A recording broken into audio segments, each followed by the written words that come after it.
Voici les conseils de protégez-vous pour survolter un véhicule.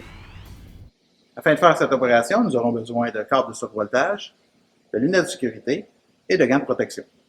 Avant d'utiliser les câbles, il faut s'assurer que les câbles sont premièrement en bonne condition et que les pinces fonctionnent correctement aussi. Si vos câbles sont en mauvais état, ne les utilisez surtout pas.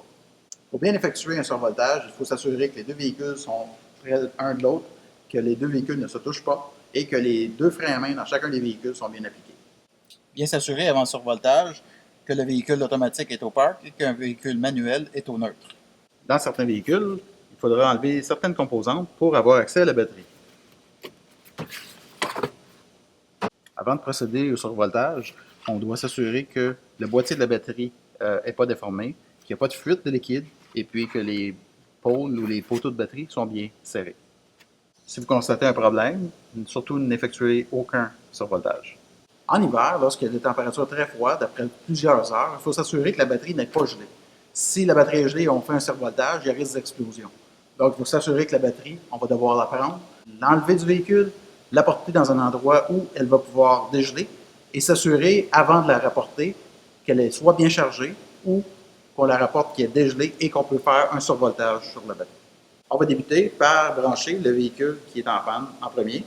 On va débuter par la pince positive. Après avoir fait le branchement sur le véhicule en panne, on fait le branchement positif sur le véhicule qui va le dépanner. Pour bien s'assurer qu'on est sur la bonne borne, on doit brancher ça sur la borne positive de couleur rouge.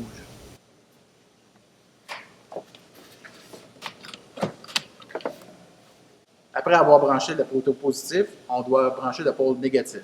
Il va falloir s'assurer de prendre une bonne masse et donc, contrairement aux croyances, ne pas brancher sur le dessus de la batterie, mais bien sur une bonne masse sur le véhicule.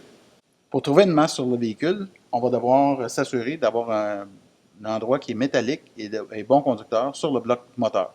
Dans certains cas, il va falloir soulever des parties de plastique sur le véhicule. Après avoir trouvé un endroit assez solide pour mettre la pince, on se branche sur le côté négatif. La même chose sur le véhicule qui va survolter le véhicule en panne, on doit mettre une bonne masse solide. Une fois que tout est branché, on s'assure de démarrer le véhicule qui est en fonction et puis on va attendre une minute afin d'avoir assez de charge pour pouvoir essayer de démarrer notre véhicule qui est en panne. Une fois qu'on a démarré le véhicule, on va s'assurer d'avoir tout fermé les accessoires. Donc, on ferme la radio, on ferme le système de climatisation et les lumières. Maintenant, on va essayer de démarrer le véhicule en panne. S'assurer seulement de ne pas démarrer pour plus que 5 à 10 secondes avec la clé.